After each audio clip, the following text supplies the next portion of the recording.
come trickle in, come trickle to nearby tables. There's no real reason to be far from me other than the fact that I'm infectious. After this session, why don't we give him a bathroom break and then we'll go to the tools demo. Sounds good.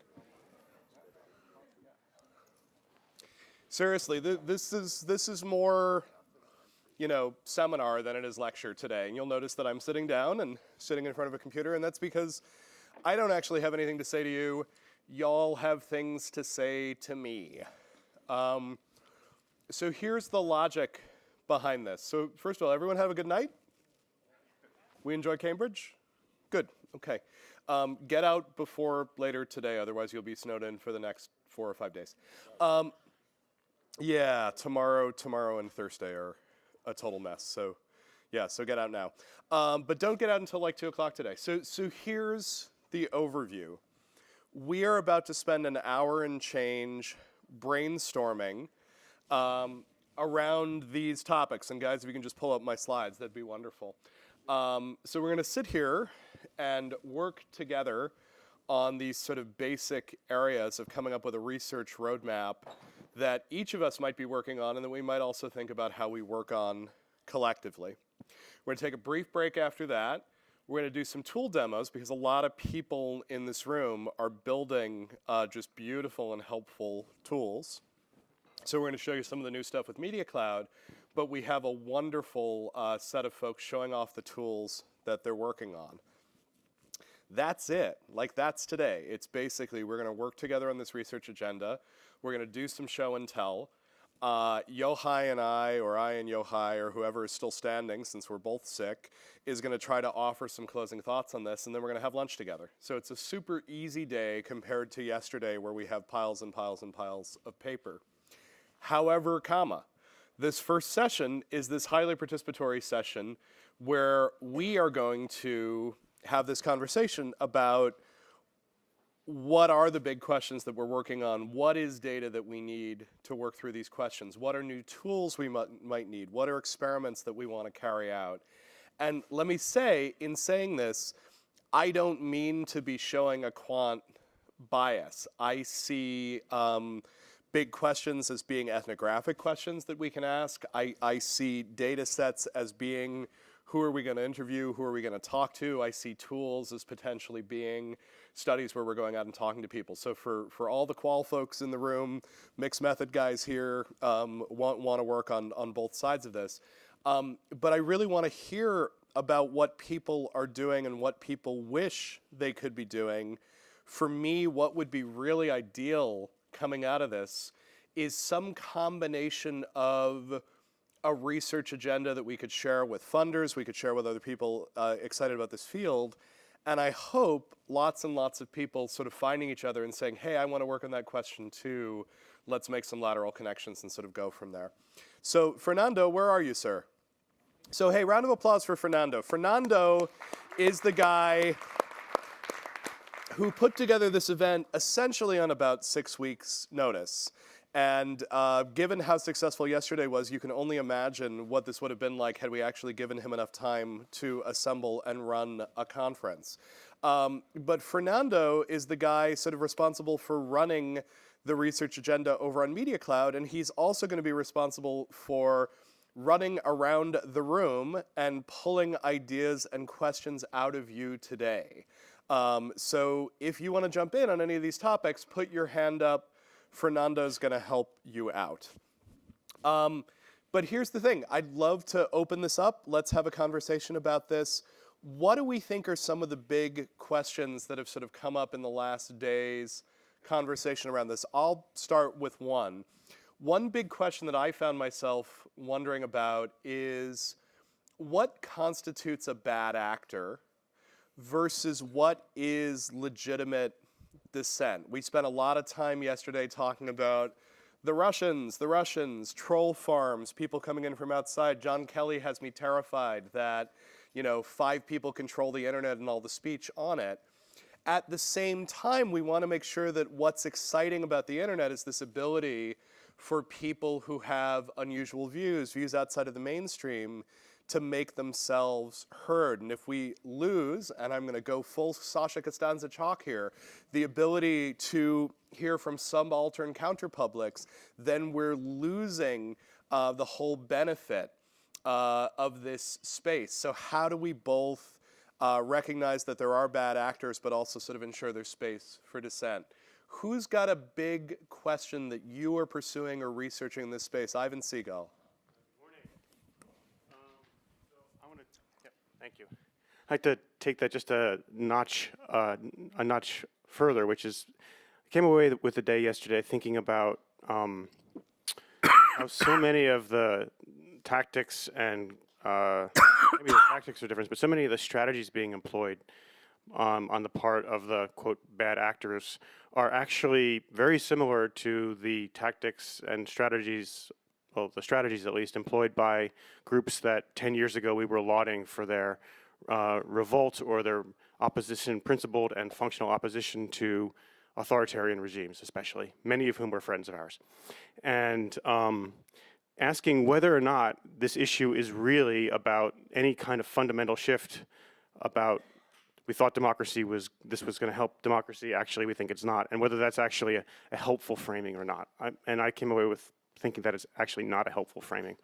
That we were aware of the potential for good and bad in the context of the internet 10 years ago and 15 years ago, and what we're really talking about when we talk about that larger framing is the fact that there are political groups and people with political opinions who this kind of community doesn't agree with. Right. And so how we actually manage that tension in this conversation. So backing up 10 years, we were very excited when people in China found all sorts of subversive ways to speak about the grass mud horse and the river crab and so on and so forth. We now have populations that maybe we don't want to hear from, like white nationalists, who are finding very clever ways of playing with meme engineering. I'm looking over at Ansho Mina right now, who's probably done the most groundbreaking work on the ways in which memes and images became a way of talking in the Chinese internet at a point where you couldn't talk about certain subjects. You probably now have people on the white nationalist side in the US essentially saying, I can't talk about this subject, I'm being censored by Facebook, I'm being censored by YouTube. Are we really facing bad actors, or as Ivan is suggesting, could we be in a situation where we are making judgments about who's the bad actor, who's the subjugated voice in this? Let me just also throw out a disclaimer here. I'm just going to be perfectly honest with people today. I'm basically blind in my left eye right now. I'm going to occasionally be able to see people that I've known for like 20 years, like Ivan. I'm also going to look right at people who I know and not recognize you. Please don't take it personally. And please do me the favor of when you pick up the mic, introducing yourself, okay? So who's next? Who's got a big question here? Yeah, let's go back there, please. Peter. So related to that, the more positive question, what do we mean by depolarization? Okay. I just managed to get quite a lot of money for the LSC to work on depolarization. Kind of in my heart of hearts going, please don't ask us what we mean by that. So it's kind of the opposite question, not the bad actor, but what's the good that we're aiming for? Well, how do we define it? What do we mean by it?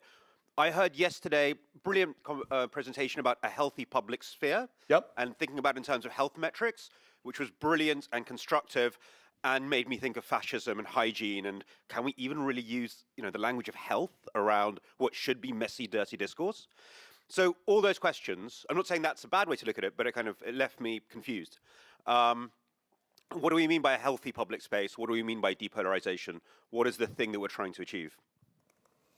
So that's, and I don't know if Deb Roy is in the room, but I think that's really worth mentioning, that this language of a healthy public sphere has this real danger of sort of glossing over the fact that public spheres are messy, they're nasty.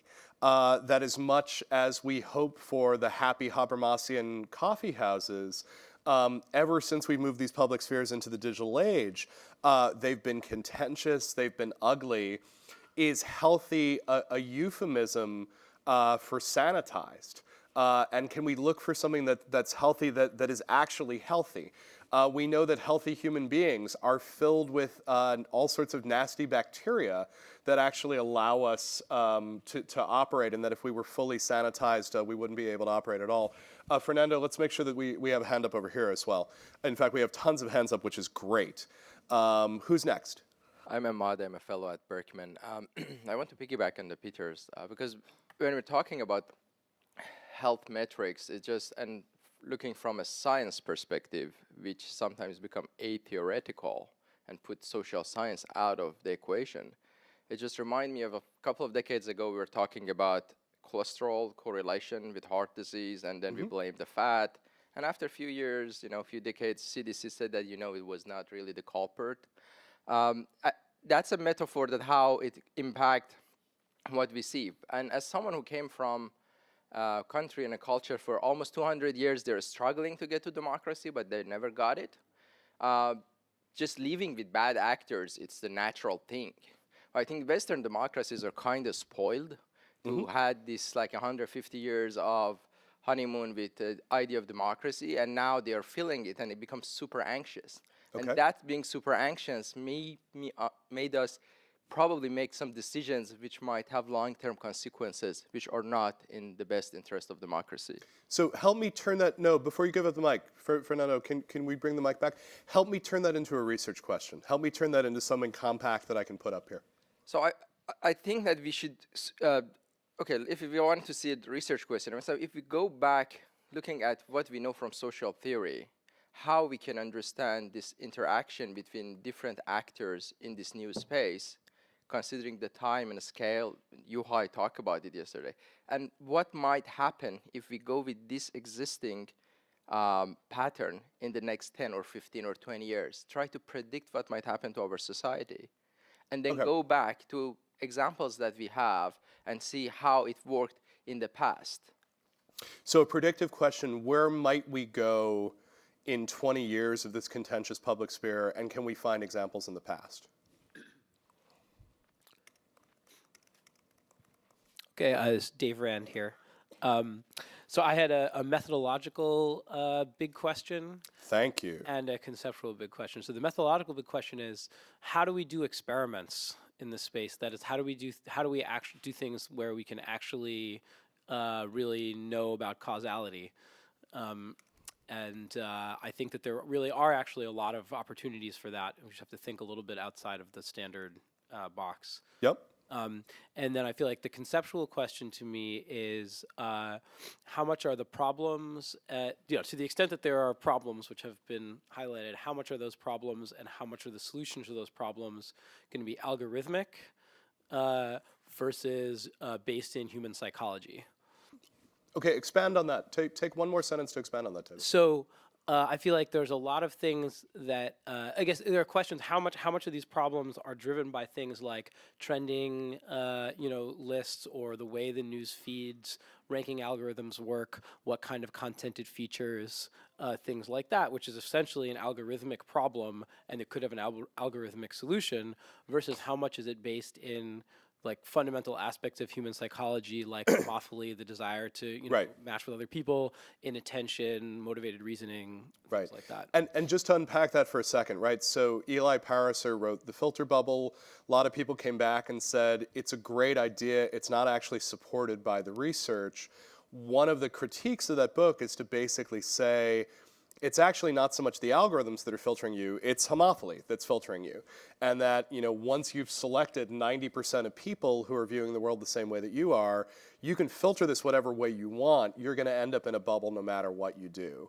So what I think is great about that, Dave, is when I talk about known bugs within these systems, as opposed to bad actors in these systems, you're going further and saying those known bugs could either be the fault of algorithms or they could simply be the fault of human psychology sort of working within that. Totally. So let's go around. Fernando, I want to make sure that we get over here. I think Joan's had her hand up for a while. Okay, great. Yeah, and I'm interested in thinking about things a little bit more broadly in terms of the big question about when do known cultural problems become technical? Yep. Right, so solving for racism, solving for misogyny, solving for harassment, and how we could think about expanding the solution space so that we don't just make tech to fix tech, And that also goes to, are there other levers of power that we're not engaging with seriously, such as policy and regulation? The net neutrality question is still on the table. From the people, the bad actors that we research, they had a very conscious program to try to get people to think about net neutrality as applied to not ISPs, but to platforms. Yep. And applying common carrier was something that we talked about as researchers a few years ago. It was fun to think about. Maybe Twitter could have a, common carrier type legislation. And so maybe going back through the history of some of the regulation that had failed and thinking about what we should apply, but then also knowing the problem space as it looks to these bad actors and what they're asking for, and not, arguing for the same ends, right? Right? That to me is very important. And then also, the other last question I'll put on the table is, how do we as academics and researchers engage with these platforms and insist upon, I don't want to sound like some kind of union person here, but good faith bargaining? What are the tools? What are the contracts? What are the consultancy relationships? What's the payment that we demand, so that we are all very clear across our research spaces that we're all acting, in good faith, and I don't always see that from the platform companies. So, yeah, those are my big questions. So Joan, let me react to one of the first ones of that. I love this question of when and how do cultural problems become technical problems. The book that I'm working on right now starts with sort of Lessig's 4 levers framework, and essentially says, we're used to regulating in terms of law, in terms of code, in terms of norms, and in terms of markets. And I'm looking at how those 4 constraints end up becoming levers for social change.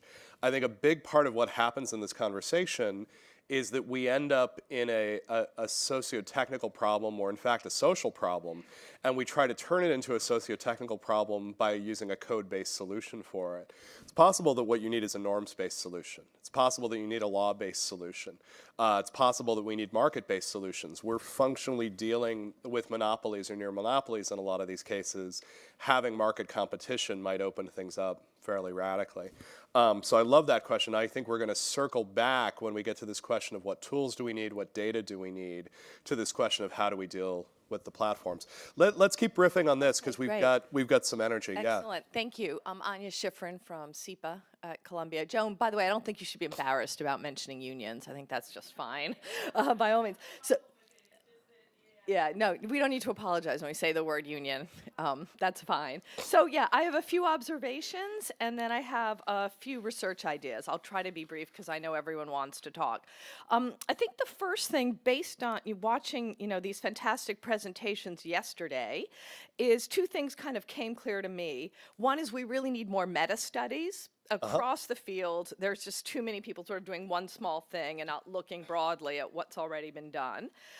Second thing is, I think for many of the questions that we want answered, we really need to be much more multidisciplinary in our approach. For example, can we really talk about the rise of fascism or polarization without looking at economics? There are studies that show that communities hit by free trade agreements turn right in their voting patterns. So there's all this literature that answers a lot of these questions elsewhere that we should be looking at. I think for the world, the big research question is still, how much did all of this misinformation and contamination affect voting? And I would encourage people here to look at the study in the American Economic Review in October about Fox, which really definitively correlated the presence of Fox with more Republican voting. So I think that when we're thinking about that, we need to look at other fields and not just sort of stay focused. I know Twitter is the easiest to get data for, but I feel it may be a little narrow. So I think meta studies and looking in a multidisciplinary way at voting and impact of all of what we've seen is really important. And then my other 2 points, and these are more sort of techie points, and since I'm not techie, I'm hoping you guys can throw it out, solve it. One thing I'm really interested in is all this fight about privacy. How much anonymization is sufficient to protect privacy? I mean, can privacy really be protected? And I think that's a very important research question. And it leads to my second point, which is, if different parts of the world start to have different standards, right? Everyone's saying that China can do so much more now with AI because there's no privacy there and they have everybody's data, whereas Europe is moving to restrict this and the US is, somewhere else. Is this going to lead to a trade war? Because won't China have an unfair advantage over everybody else and the US over Europe if they have access to way more data? So since I don't really understand stuff like privacy and data, I feel like all of you could maybe answer this, and that would actually be quite relevant for policy stuff. I think Sue wanted the mic next. Yeah, Anya, I think we've got those, and let me know if I didn't get those correctly. Well, trade war is the next part. Is that going to be? Yeah, I'm going to go with different position. Yeah. Hi, Surya Matu, and data investigative journalist and artist, I guess. So I guess just the context of where I'm coming from is thinking about a lot of this stuff more from the public discourse perspective. And two points based on the conversations we've had so far. One question is, how do you, from all the tools and all the stuff we talked about yesterday, these awesome graphs and this awesome research that's trying to do this first principles empirical study on the media ecosystem, right? But as someone who's trying to talk to regular humans about this, it's too broad and it's too big. So what you need is vignettes, right? We need examples of person A and person. So when we do a story on algorithmic oppression, we still have to find the person who was harmed by this system, and we have to find the person who was advantaged by the system, regardless of how distributed the system is, just to tell that story. So how do we, when we're thinking about these tools, a lot of the stuff I saw yesterday is awesome for me to understand and think about the context, but how do we pull from these tools vignettes out of stories, of people, of instances that make it easier to tell these kind of complex situations to the lay public? And another one is, how do we, and the reason I think that's important is because a lot of times when we have these conversations, the complexity around them basically leads to apathy. When you tell the story in the public, people are just yeah, I don't know exactly why this is happening, but I know things are bad and out of my control. So how do we kind of build stuff in a way that we can empower people to feel like they can do something about it, not just have to hear that it's bad and I don't know what to do? Yeah. Who else do we have as far as big questions? These don't all have to be big questions, but this is a great place to start. Hi. Yes, hello, Julia Ebner from the Institute for Strategic Dialogue. And I mean, our work is really focused on radicalization prevention, but also how radicalization and extremism takes shape in the online space.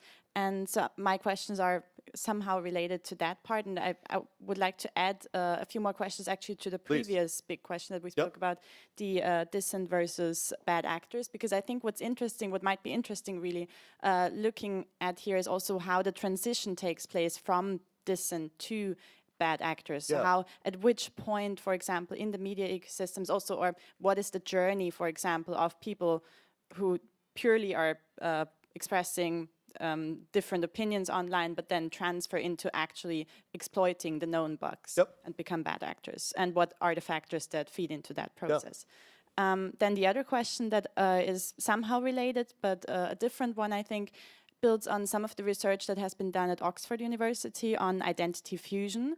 So that's so at Oxford, I think it's Professor Harvey Whitehouse has conducted a study on where he shows that identity fusion within groups leads to radicalization, and that shared dysphorian experiences among people, but he has mostly done that offline, lead to an identity fusion. So the fusion of the individual and the collective identity, or the in-group identity, and that's part of the radicalization process. And I think what's really a missing piece in the puzzle here would be what the online or what new media ecosystems add to this process, and how sharing actually dysphorian experiences becomes so much easier on an international level, because that's really something we observe both on the Islamist and on the far-right side, that citing examples from Kashmir, Palestine, France, discrimination against Muslims feeds into this process, and the same is true for the far-right. So I think that might be an interesting thing to look at, how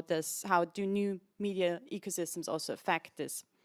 And that's a super powerful question, and just again to be super clear, what's wonderful about this group is that we have everything from hardcore quant people to really incredibly talented qualitative researchers, and that's almost certainly an experiment that's going to need qualitative work as well as some quantitative work associated with it. It's great to get that.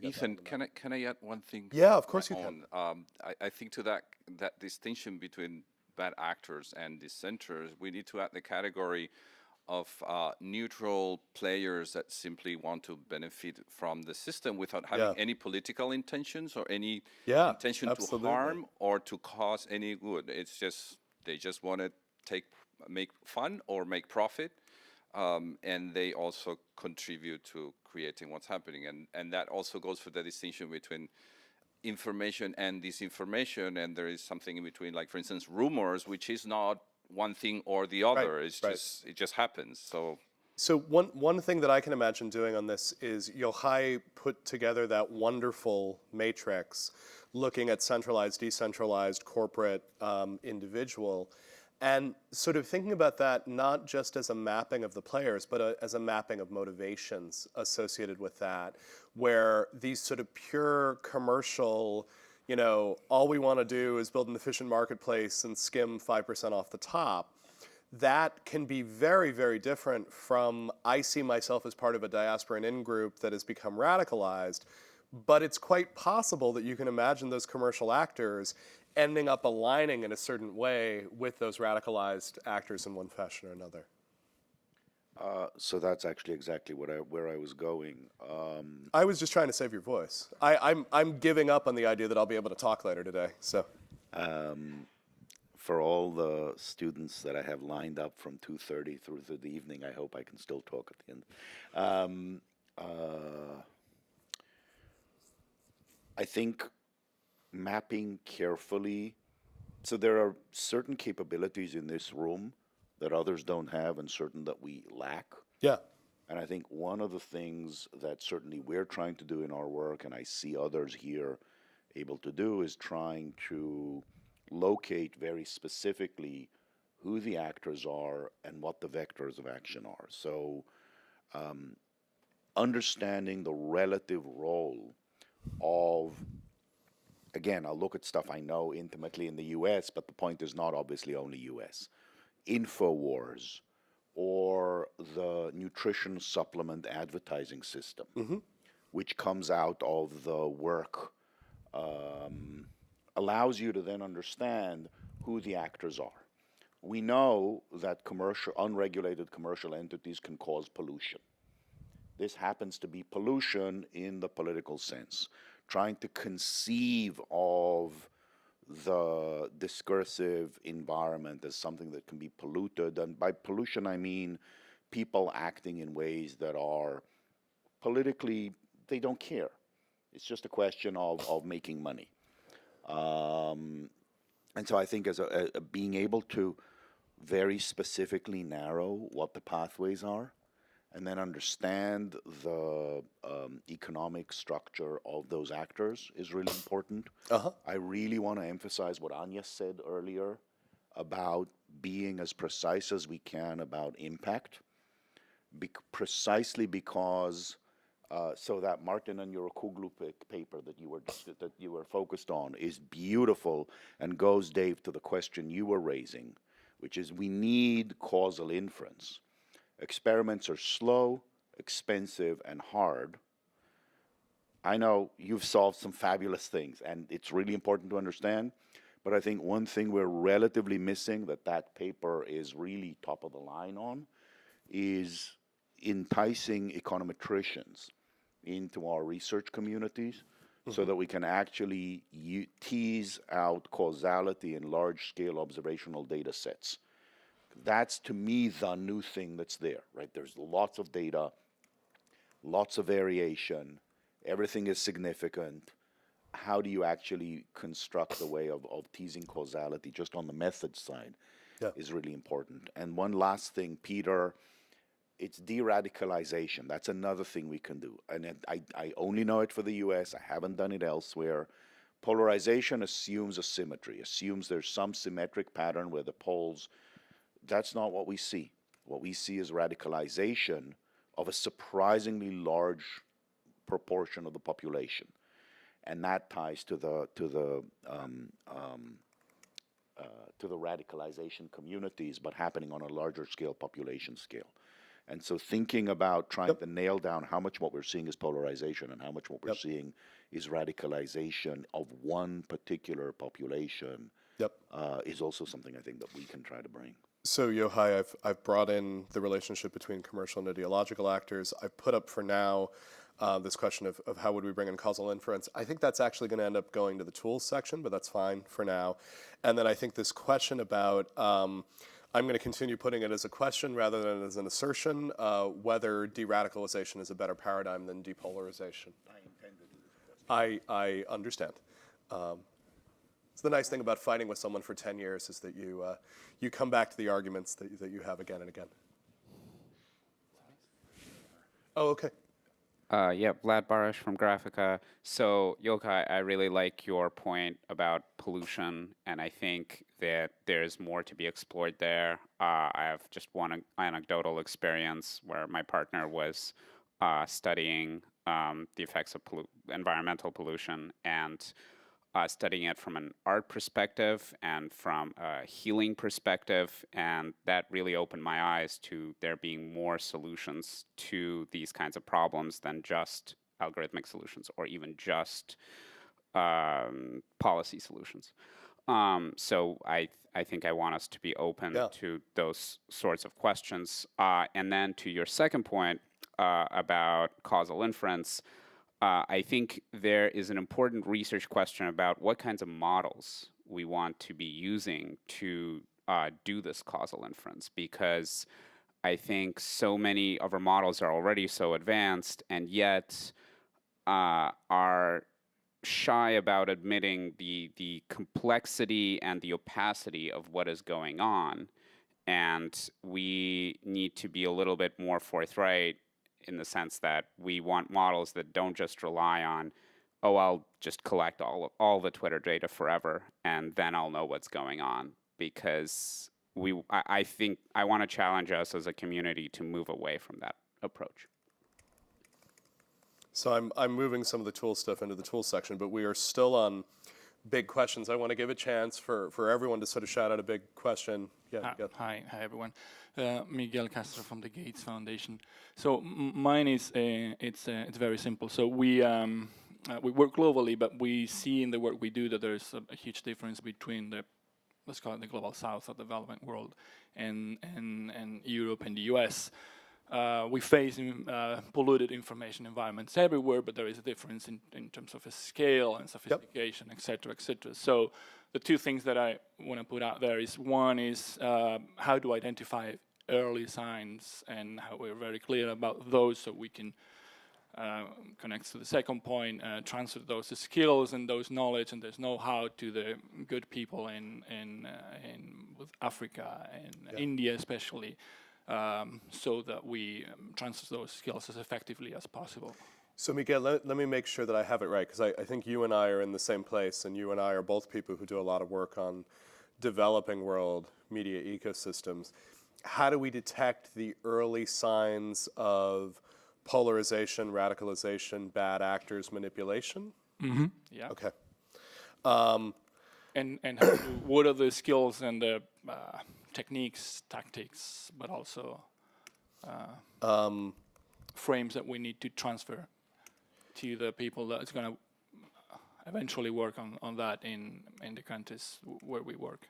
Yeah, and just to sort of play with that a little bit, right? So we know that, so who here knows what I'm talking about if I talk about FB on FB?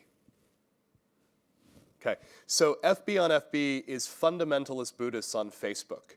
And if we look today at what's going on in Sri Lanka, where you have groups of Sinhalese attacking Muslims within the country, and this is a country that's barely post-Civil War. Ivan and I were over there a couple of months ago, and it was lovely, and now we're back to the point where people are killing each other in the streets. This has a lot to do with extremist Buddhist populations in Sri Lanka using Facebook to bond with extremist Buddhist populations in Myanmar. So it's the kind of craziness of interaction between populations that you would maybe never guess would happen on these social networks, but actually turns out to be a deep part of the media landscape that we're interacting with right now. When you're asking questions like the ones Miguel is asking, which is not just how do you identify the early signs of this, you're dealing with a somewhat different landscape than what Joan is positing, right? So Joan posits that we can look at policy solutions on this. It's really hard to find those policy solutions for Facebook from Sri Lanka because of the asymmetry of power there. And so that actually raises another question for us as researchers on it. What's our responsibility to potentially bring that into an equation like that? Great, what else we got? Let's go back there. Yeah, in fact, Fernando, you just figure out where we're going. David, hello. David Carger, MIT. This is prompted by something Yochai said yesterday and also what Ethan just said. I want to ask a question about the rights of the misinformed. Whether people have a right to be misinformed and to what extent we can try to force correct information upon them, whether we can use techniques like deception and other sort of pressures, or whether sort of what are the limits of what we can do to try to correct misinformation? Can I just mention how happy it makes me when computer science professors ask the best philosophical question in the room? It just makes me super happy about like what I did in my undergrad all those years ago. Who else we got? Big questions. Hi, my name is Yun Kang. I'm from University of Washington. So part of my dissertation that I'm interested in is different sections of the U.S. right-wing media. So I think there are a couple of them operating with different logics. For example, Fox News might have a business model, but other right-wing media, such as the Breitbart or Daily Caller, they have close associations with funders on the right. For example, the Mercer's money or Koch brothers' money, and they seem to operate with a different economic logic or different business model. And there are also right-wing media that sell nutrition supplements, like Alex Jones from InfoWars. So I wonder, in what occasions do these different sections of the right-wing media converge, and in what situations do they diverge? Yep. So I thought one of the things that Deb said that yesterday was so striking is this idea that partisanship sells. Partisanship turns out to be an excellent business model for commercial media. I think the point that you just made and that Yochai has made before is that those aren't the only business models. And in fact, understanding these business models helps us understand these quote-unquote neutral corporate actors within the space. So understanding not just who are these different corners of the right wing, but what are the business models and the economic motivations associated with them. What else we got, kids? I'm Ben. I just live here and on the internet, where a lot of people talk about how the left can't meme. I'm wondering if there is actually an interaction between the structure of online communication and the contents of ideologies that get spread. Is it actually the case, as it seems, that from the alt-right to would-be jihadists to fundamentalist Buddhists, is there something about the internet that doesn't just radicalize people in general, but towards reactionary proto-fascism, or is that just because those groups are ahead of us in their techniques? Well, that's a cheery thought. Is the internet inherently a tool for proto-fascist radicalization? All right, let's get that up there. Let's share all of our deepest fears. Who else we got? Sorry, Dave Rand again. I had one other thought, which actually relates a lot to that, which is I think there's been a lot of talk about polarization that's tended to treat left and right polarization the same. But I think one interesting question is there a fundamental difference between people on the right and people on the left, or news sources on the right and news sources on the left? And I have gotten, I don't know the answer to this, but I've had a lot of people say to me that there is a fundamental difference, and the things that I'm calling hyper-partisan left-wing sources are really doing very good, serious investigative journalism, whereas hyper-partisan right organizations are making fake news. Can I write this as, is Yohai right about asymmetric polarization? And to the last point, there is actually, just as a partial answer to the, like, is the internet inherently a tool for proto-fascist radicalization? There is evidence that the stuff that spreads the most is stuff that is very high emotional valence and sort of like really emotionally arousing, which is potentially, feeds into particular types of memes doing really well, in particular sort of, proto-fascist radicalization involving memes. So what I'm going to do that as is, if it is a known bug that stuff with high emotional valence spreads, how does this affect the digital public sphere?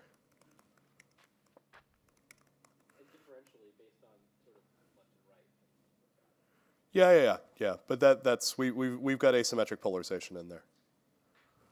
More big questions, please. My name is Rebecca. I'm from the University of Cambridge. I guess I have a question and a kind of plea. I feel like, so this conference has been amazing, but it's been quite typical, at least for me, of media conferences where we really focus a lot on the online, which is great. I keep wanting to say, like, let's make sure our focus and our data is representative of society as a whole, because you can't really divorce, media systems from society. And when we focus so much on what's going on in what we consider now as the networked public sphere, what kind of subaltern counter-publics are we missing out on? I'd love to hear what other people have done in their research to try to identify these. So for mine, and in particular, my case studies that I look at, I try to find frames that are kind of on the fringes or not even existent in the networked public sphere, and then from my conversations with people offline about what frames exist about the same topics, then find where those conversations are taking place, if that makes sense. Yep. So like anything along those lines, I would love to hear. Like Deb's talk yesterday where he's bringing in Kathy Kramer's Politics of Resentment in the boxes and libraries. I think as much as we can include that kind of approach would be wonderful. So I'd just like to point out, we've gotten in 2 subaltern counterpublics before 10 a.m. Yes, if we can get in, and we've gotten in Habermas, if we can get Foucault in the next 9 minutes, I think we have bingo. Yeah, let's hear some biopower. So I just want to make sure that we're cognizant of this as we move our way forward. Yohai's got a hand up as well. Where else are we? So this is good. We might be running out of big questions and getting into tools and data and so on and so forth. I love the idea that the fact that I want the mic means we're running out of big questions. Me Too, anyone? Black Lives Matters? Can we calm down with it's only the right and the internet is only for proto-fascists? It's an incredibly powerful platform for people who've been excluded for a very long time, left, right, and center. Focusing on what the particular failures are that are leading to the success of particular radicalized groups is very different from imagining that in general it's a technology of the crazy. I'm the level of depression that comes from spending so much time in the cesspool is excessive. Yep. So I threw in Never Again, which I think is doing an amazingly successful job of this. And where? Never Again? Yeah. Did I mention that I'm seeing double? It's true, unfortunately. Rob Farris from the Berkman Klein Center. I want to weigh in on the conversation with Yochai and Dave on causal inference. So it seems like this entire enterprise is we're trying to figure out human behavior and, for better or worse, how we might then use that knowledge to manipulate people in a positive way or avoid negative manipulation. It feels like, I think, arguably that we're on the cusp of having greater ability to understand large-scale human behavior as well as individual perception and behavioral change. Data dependent. There's a huge data gap between what we in this room have access to and what platforms and others have access to. So my question is, to what length do we go to close that gap, and at what peril? Yeah. So I turn that into an ethical question. I think there's another data tools question that we're going to ask as we sort of get further on there.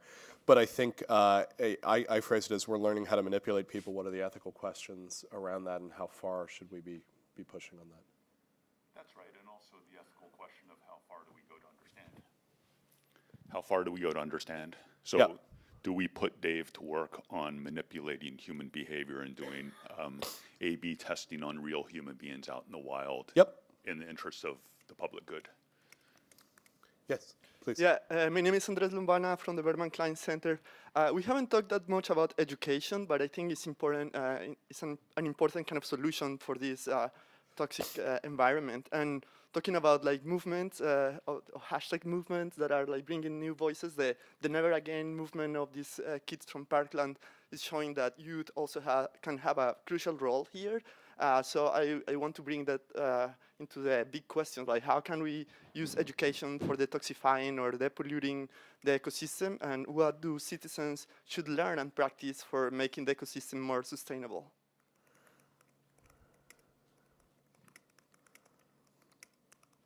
So I think that's great, in part because one of the interesting things about this room, right, is that we actually ask very different questions in a room like this than you'll often see in a gathering of people who are trying to figure out, not a single person here has raised the question of how do we figure out how to end misinformation in news. Not a single person has said, how do we get rid of fake news?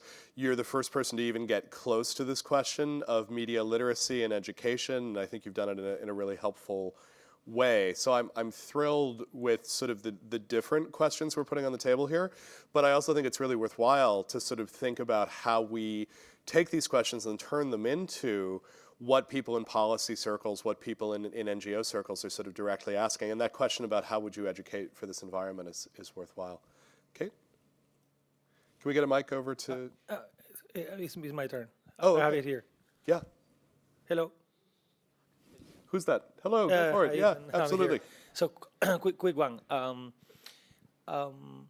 We have been able to have this conference because we have access to data. Yep. So it might happen as a possibility that the trend that Facebook is taken by others. So let's imagine that Twitter is bought by, let's say, Google, that they start deciding shutting down APIs. Yep. Facebook continues in the same route as others like LinkedIn, and we end up 5 years down the road with no access or no reliable access to deal data. Yep. So my question is, that is a possibility, a real possibility. What do we do about it? Yep. What happens when we lose access to the data? Exactly. And also, I know, for example, Facebook is setting up think tanks and is setting up staff to start talking to the regulators and start pushing their agenda. Yep. But on the civil society, on the other side, who is making sure that those that are making the decisions or are likely to be making the decisions, in the short, mid-term, are fully aware of the implications of those decisions. So I don't see that there is a kind of a unified message from the academic. Yeah, no, I like that. Those are two super practical questions coming out of that. I like. So I don't know. In the ideal world, if we want to keep on having this meeting, I think we need to have the data. Something like, I don't know, the 10 questions that we ask regulators or Facebook, in order to keep a healthy, media ecosystem. Yep. I think it's key. Yeah. And Anya, I promise I'll send you these slides and anybody else who wants them as well. Okay, all right. Well, I mean, for anyone who doesn't want to do it from pictures. Anne, before we go to you, I'm going to go to Kate and then over there.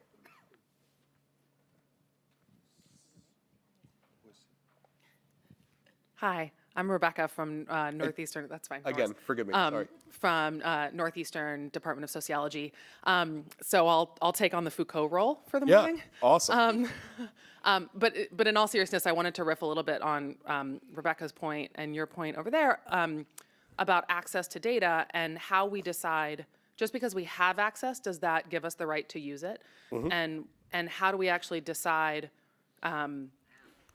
what data we're using and for what purposes, and how do we make sure that we are properly attributing and protecting the populations that we're studying beyond what the IRB might require. Yep, absolutely. That's super helpful, and I'm really glad to see the ethical questions coming up with this. Anne? I guess I have two questions. One is, whether the right memes well or the left memes well. I think what's so interesting to me about Never Again was how Trumpian their techniques were in terms of direct attacks, in terms of going viral, in terms of how they used memes. And so I'm wondering if we're also looking at how influence operates online, kind of regardless of the politics. Are we looking at a kind of back and forth of people innovating around how to influence conversation in public spaces, and whether that's radicalization, proto-fascist radicalization, or whether that's kind of leftist socialist movements? It seems like there's this kind of back and forth, and that we've seen in history in terms of people innovating with media. So I'm wondering if there are ways that we can understand how influence works, and that informs some of our questions. And then the second thing, going back to this notion of dissent and bad actors, I get this kind of weird sense of deja vu having looked at kind of conversations in China about rumors and how to quell rumors as defined by the state. And then creating a harmonious internet, and kind of parallels here with how we're talking about healthy internets. Is what values are we bringing to our media spaces, to the internet? Here, just talking about the internet, I think there's important value to talking about other spaces of influence, but what do we mean by healthy, and how do we imbue democratic values? What does that look in a democratic context, given what we know about how democracies operate, that can be fundamentally different from how, in an authoritarian context, we've really seen how this plays out in terms of how people respond to notions of dissent and bad actors. So that's great. And let's go back to Joan over there. We've got a question over there. After that, I'm going to move pretty quickly into data, tools, experiments, because we're doing a great job here, but I want to make sure that we're not covering some of the same territory. Yeah, just to echo the concerns that a lot of this is online centric, and I think that there's ways of thinking and reframing and telling multiple histories at once. And one history that, looking at Yochai's analysis, keeps bringing up for me is that these techniques, these tactics are learned behaviors and they're iterative, but also that these are the outgrowths of the forking of different network social movements. And implicit in that is a belief in certain kinds of tactics, and then optimizing for those tactics. And so I'm thinking about the different people that have come out of 15M, have come out of Occupy, have moved into the citizen journalism space, and now we're seeing the same people, the same accounts, even doing this work of presenting. It's not even to the level of disinformation. It's a very strange way of melding conspiracy theories with protest events and presenting this anti-authoritarian outsider view of the world.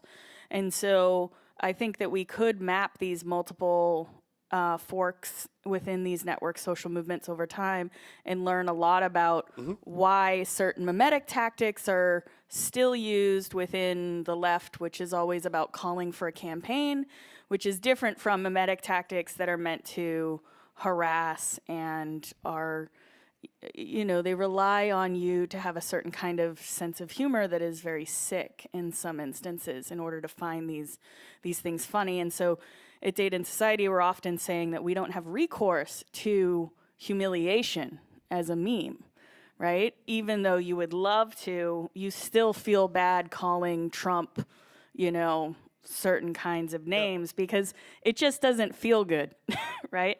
And so, so there's something about this that I want to reiterate that we can unpack. So as we study the repertoires of contention in digital public spheres, understanding that those repertoires may be directly linked to the origins and the evolutions of those social movements and the value systems and the techniques used by those social movements.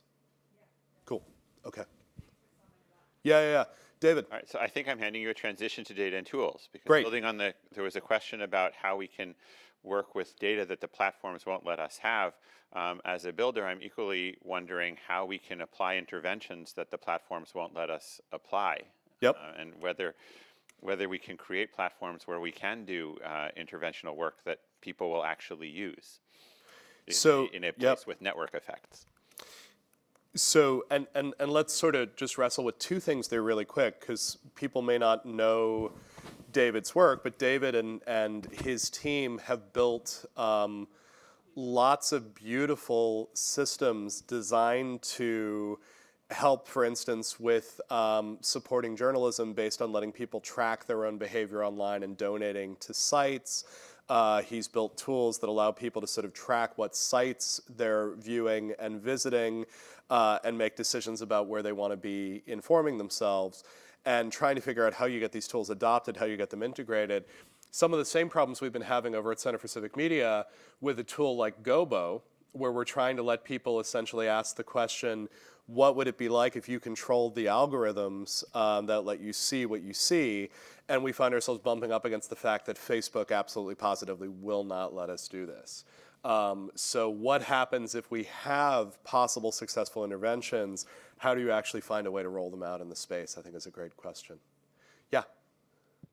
This is Dave Rand. So one thought on that, that is, I don't know if I'm thinking sort of potential answers in the tool space, is like,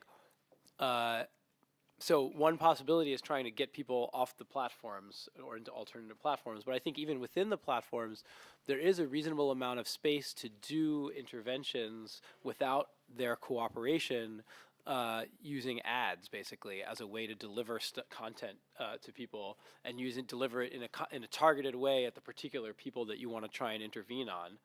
The obvious downside is it costs money, and it's paying that money to the platforms that are being non-cooperative. So there's some ethical issues there. But if you can get people that are willing to invest money in doing counter misinformation measures, there is actually a reasonable way to deliver a lot of that stuff. And then the other thing that I was going to say is on the question of causality and cooperation with the platforms. There is actually, if you could get Facebook in particular to cooperate with you, just in terms of sharing data, they have the ability to do causal inference on essentially everything, because they're always running randomized experiments not related to the stuff that you care about. They're always testing different newsfeed algorithms, and every time they change the newsfeed algorithm, they only do it on a subset of the people, and they look at the consequences, and they're doing that every day or something like that. And so the thing is, you can use the variation, the random variation in exposure to the thing that you care about that is accidentally induced by the random assignment they're doing to different algorithms, to different ranking algorithms, to really do causal inference on the impact of whatever it is that you want. So that is, if you could get on the inside, if you could get access to the data on the inside, there's ways to do absolute real causal inference without having to run any of your own experiments. So Dave has seamlessly moved us into the tools and data sets side of the equation. Jonathan, are you going to yank us back into big questions, or are you going to... Let's get a mic down here, please. More on a couple of the points about platforms. My name is Jonathan Young. I'm a former sort of platform dark side kind of guy. On here, I've heard a lot that sounds, the interests of the folks in this room and the interests of the platform makers are not aligned. They're not. Yeah. On the other hand, they're not diametrically opposed. And I think there is a moment, we've seen it with Facebook, we've seen with others, where I think there is an openness and an engagement. So I would say, whether it's in tools or methodologies, that thinking through the best ways to engage these platforms and find the areas of alignment, that some of these things, if they're willing to open doors and if there's a level of trust on both sides, I think that is going to be tremendously useful. You're never going to be able to open all of those doors, but I think the relationships could be better than they are today. Yep. So I put that as how do we align our research questions with what the platforms want and need to know? Their interests are cool. Yes, and so at this point, feel free not just to be in big questions. Feel free to start throwing out tools, data sets, experiments that we want to do. I'd love to flesh those out as well. Yeah, so of course I'm not going to do that. That's fine. I just wanted to elaborate on the point I made a little bit earlier. I appreciate that you put the limited models up there and the tools, but I was actually trying to also reach for a big question, which is go for it. Sort of challenging the very concept of causal inference as something we rely on to answer these questions, looking for alternative logics of understanding these processes. I have a horse in this race because, for full disclosure, I'm going to a grand kickoff meeting tomorrow that's about causal inference, and one of our themes is that causal inference is very difficult, if not impossible, in large-scale complex social systems. So that's why I want to bring up this point. Yep. We'll lock you and David in the amphitheater and see who comes out alive. Okay. So I'm going to make the decision at this point. I would primarily not like big questions at this point. What I would really like are data sets. What are data sets that we don't have? What are data sets that we have and we should be leveraging better? What are data sets that we might think about making some sort of a blog pact and figure out how we go and get access from the platforms or from other players to try to figure out how we get more information. I'll throw out one really quickly. I want talk radio. I think it's utterly essential to understand where a lot of these ideas are coming from. I'd like to get it not just in the US, I'd like to be getting it in other countries as well. What are other sets that we need that we might be in a better position to get as a large group of researchers rather than just as individuals? Please, let's go over there. Is that Nat? Oh, okay, thank you. Pinterest. I think Pinterest is really important, especially if we're trying to understand younger populations. What do we know about the API, Nat? You can sign up for an account and not really get access to anything. Okay, so there's an API and it's useless. Okay, cool. What else do we have? Two things. First, American Archive of Public Broadcastings has 100,000 hours of audio, video, particularly from local stations. And I believe if you want to build something for causal inferences and you want to look at historical data, things are there. I'm helping them to do some work. If you are interested, please come and talk with me. We can come up with some ideas. The second thing is that I have some social media data sets. I collected like a couple of 100 million tweets. But there are terms of service that does not allow me to share it with other people. And I can share Twitter IDs of the tweets, and it's pretty useless because if you go rehydrate them, a whole bunch of them is disappeared. How we can come up with a legal framework to be able safely protect ourselves and collaborate on these data sets? That's something we have to talk about. So that's a great question. That's a nice question in particular to hand over to our friends at Berkman Klein to sort of think about some of the legal questions around ensuring that data sets that we generate could end up being shared. Yeah, I think a large compiled, data set of data from across all tech platforms would be really useful to understand some of these subcultures that are developing across, platforms like Gab, white nationalist, crowdsourcing platforms, even dating sites and so on. I think that would be really helpful to understand the different vocabulary or the language in those different subgroups, the different grievances, the different news sources that are shared within those groups to better understand what their motivations are. So here's an interesting idea, and I don't know if this makes any sense, whether this makes things easier or harder, but it's possible to imagine if we sort of said, we want a research data set, we want companies to give as much as they can, we're going to grab a fixed period like a month of 2018, and we're going to work to get everyone from Pinterest to dating sites to YouTube to so on and so forth. And we're going to create a giant set that would allow people to sort of move back and forth between these different things and sort of look and I wonder if there's a way in which we said we'd like you to be part of this massive data release. It might be easier to get people to participate. I don't know if that's totally off the wall or whether that's something that we could potentially go out and sort of sell people on. Yeah. Yeah, well, I think also just to add on this, I mean, Data and Society has done some great work on all of these different subcultures, but I think having a big data set where we could all work on really analyzing the different grievances within those subcultures would be really, really helpful. Yep. Mm-hmm. Cool.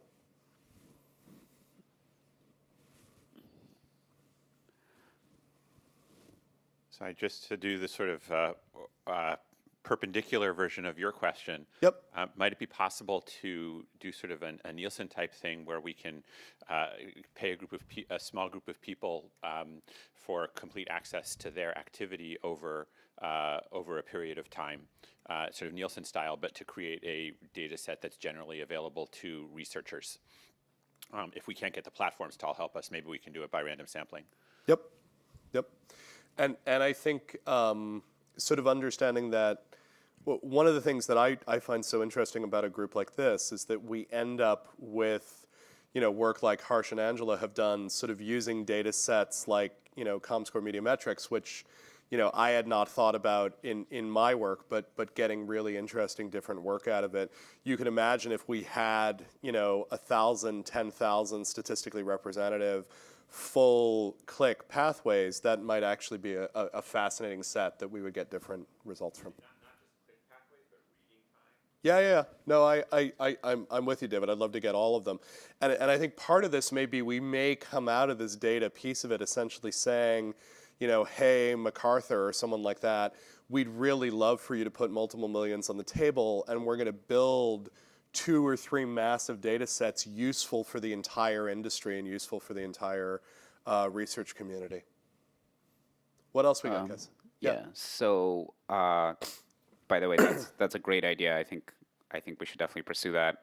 To the point about terms of service, one way Graphic has gotten around that, because we do like to share data with academics, is just derived data. Yep. Like make it one step derived, so we're not doing like too much secret sauce on it, so you can still have access to like the raw stuff pretty much, but not literally the Twitter IDs. Yep. And then the other thing I wanted to add, and I know this is scary, but I want us to consider it, is large-scale location data, because we need a way for ethically working with it, because there are people who are not going to ethically work with it, or who are going to work with it not ethically. Yep. So I really love the pooling data and getting someone to pay for it idea. I think that's really awesome. If we can find someone to put some money on the table, I think that would be tremendous across all those things. So big +1 on that. One of the things we're trying to understand is how to distinguish between the pollution that Yochai mentions and genuine human interaction online. And a big challenge in that is ground truthing data. And I wonder if there are creative ways, or if we have money behind us, how we could get better data on either manipulative campaigns and or botnets. Would we consider buying a botnet so that we actually had a better ground truth? And if not that, what? So I love that, by the way, as a proposal for some of the funders in the room. Jennifer, can I buy a botnet? Okay. All right. Good. Done. Lovely. We'll promote different people with it. Do we have Anne next? Yeah. So one of the things that Mozilla is rolling out is they have a process now where they can collect data through the browser for people that opt in, and I don't remember his last name, but Jason at Mozilla is, yes, he's working on this project now, and has asked me what kind of signals they should be asking users for. And because I'm not a data scientist, I'm, awash in what is there and what would it mean. And so, there's that. And then there's also thinking about the browser level data might also be much more interesting. I don't know if there's a way to think about the design and the infrastructure of Chrome itself just to give people, and this could be something that would be a nice one sheet to give to the general public, which is how are you being tracked? What is being tracked? How does that relate between these different platforms that you're using? And so I see a public interest in thinking about the browser. But so that's an open option for other people that if they want to work on that Mozilla thing, I'm happy to introduce you. Joan, meet David. David, meet Joan. Hi, Laura Baum with the Wesleyan Media Project at Wesleyan University. Short answer for your list there is local TV news. Yep. I think in particular we're thinking a lot about Sinclair Broadcasting. We're all really familiar with the polarization at the cable news level, but more people watch local TV news. And as some of these companies are coming in and inserting must-run politicized content, I think it's really important for us to know what people are exposed to, particularly from their local TV news source that they have really come to trust and that they don't think of as being political. So, guys, we're gonna move this sort of into speed round in a moment because we do want to make sure that we have enough time to go around the tools. I have at least 4 hands up. We're going to get all of those. I want to invite people who also have ideas about tools that we need or experiments that we should be running and sort of sharing data from. Put those out as well. I'm going to be doing some summarization on this document. It's going to go around to everybody, and we're going to have the chance to sort of add more into it. This has ended up being like way more fertile than I thought it was. I worried that we would like sit here and stare at each other. But let's go over to Ivan. We're going to get the folks who had hands up. We're going to use another like 10, 12 minutes to sort of bring this in for a landing and then take a quick break before the tool session. So pretty quickly, meme tracking, image tracking, image recognition, and some ideas for tools. That, yeah, absolutely. So image recognition for meme tracking. Yep. Does that make sense for folks? So like one of the things that people have wanted to do for a long time is sort of check the dissemination of memes and sort of look at the ways in which they get sort of altered and spread over time. For there, you would need the ability to both read the text on them and sort of identify the background images.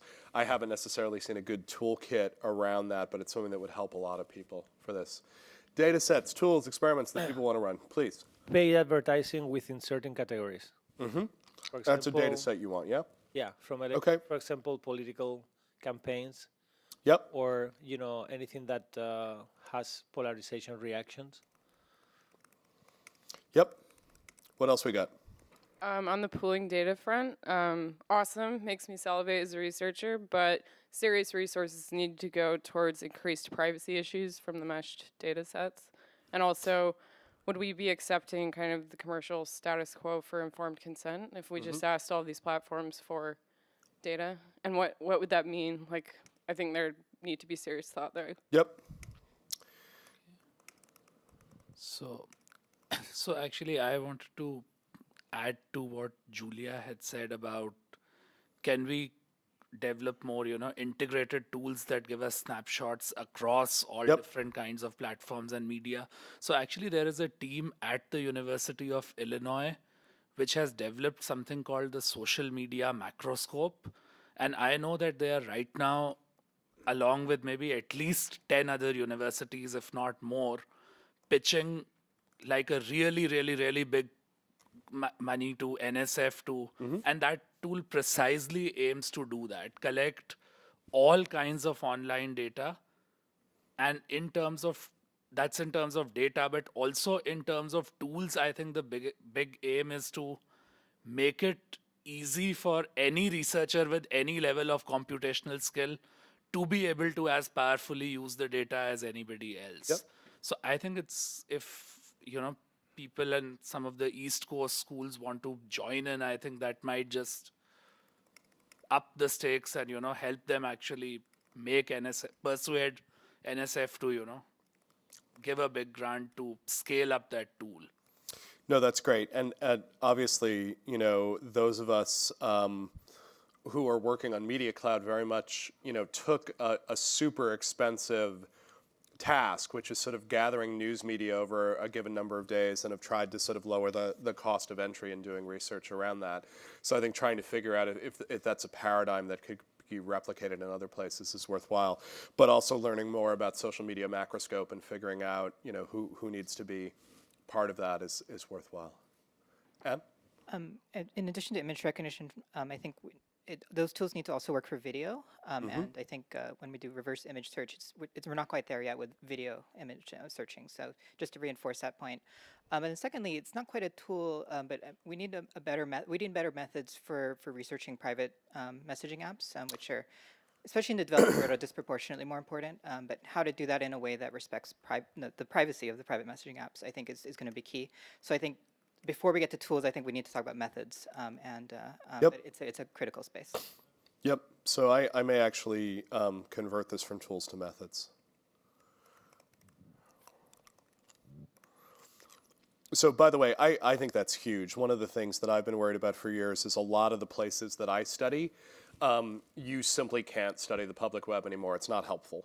If you want to understand conversations in Bahrain, it just doesn't make any sense unless you're looking at WhatsApp.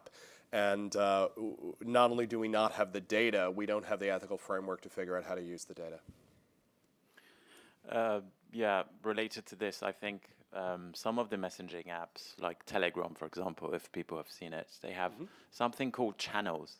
Yep. That's a one-way, flow and stream of data.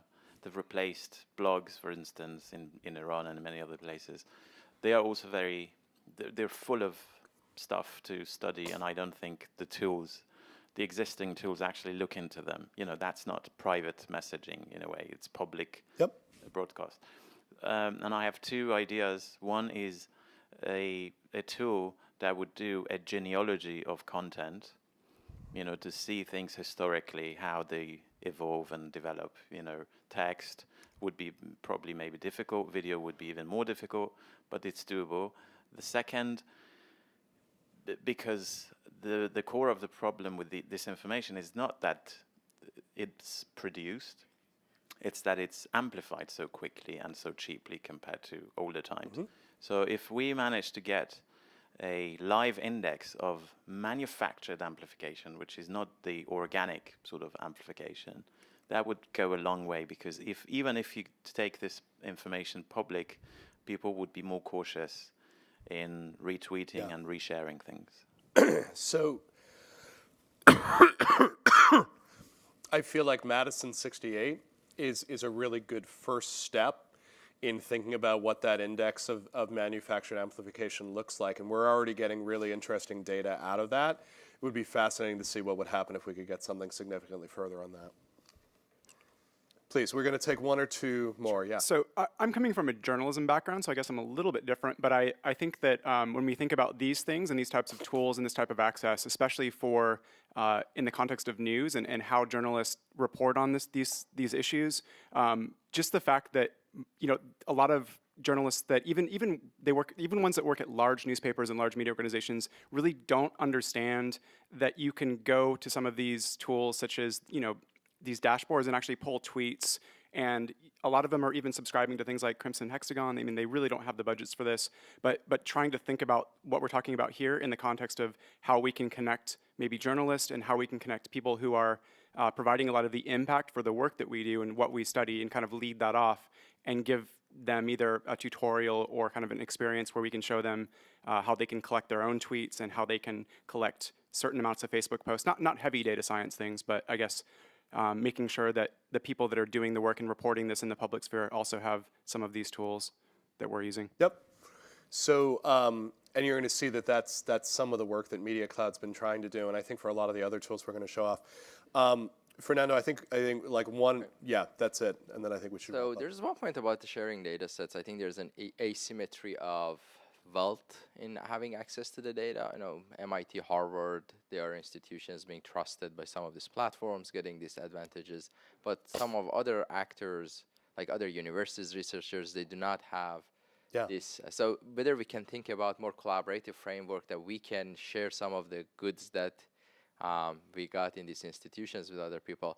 The other point is about the Telegram. Telegram had a very nice API. We could get all the public channel data. We start building something on it, and then they start going Facebook API behavior. So they start tweaking it every other week. And 2 weeks ago, things get weird. And I think that Telegram is also morphing from what initially it was, because they're going to have an ICO very soon. They raised almost $800 million. And it seems that they start going to closing it up. It seems it's a behavior as soon as they start getting into something for profit, they start closing up on the API. So I don't know what we can do to make it negotiate with them or negotiate with the platforms not to do that. Yep. So, my friends, this was incredibly rich. Thank you so much. We got maybe like halfway through what we needed to do. If you have other ideas for big questions that we're collectively looking at, data sets that we might need, tools that we might want to build and share, great ideas like how do we make these tools more accessible to journalists, experiments that you want to conduct, you want others to go with. I do not want to do yet another mailing list. I also am congenitally allergic to things like Slack. I'm going to try a centralized communication form, which is email me. And I'm going to try to sum some of this up and kind of write something up that we can share with people who've been here as sort of a brainstorming document going on from there. I think we're also going to ask people to let Fernando know if they don't want to be contacted, but otherwise make accessible a list of people who went so that people can sort of reach out and start building those lateral connections. I think as we think about getting together and doing a successor event to this, some of the things that we might organize around are these ideas like how do we make sure that there's a data sharing arrangement so that it isn't just going to a set of select universities? Is there a way to learn more about things like social media macroscope, figure out if there is space for grabbing a month or grabbing some way of doing this really, really deep dive and being able to do a whole bunch of experiments sort of at the same time associated with it? We had a bunch of methodology and ethical questions coming out of this. I would love to see people really wrestling with those questions of how do we deal with location data, how do we deal with private messaging data. What I would really like to do at this point is invite everybody to take 10 minutes, no more, to grab coffee, grab caffeine, stuff like that. Anyone who is showing off a tool, you know who you are. Please go back to Laird and crew and sort of make sure that we're set up for you. We're going to be back here in this room in 10 minutes to sort of show off some work. Thanks, folks.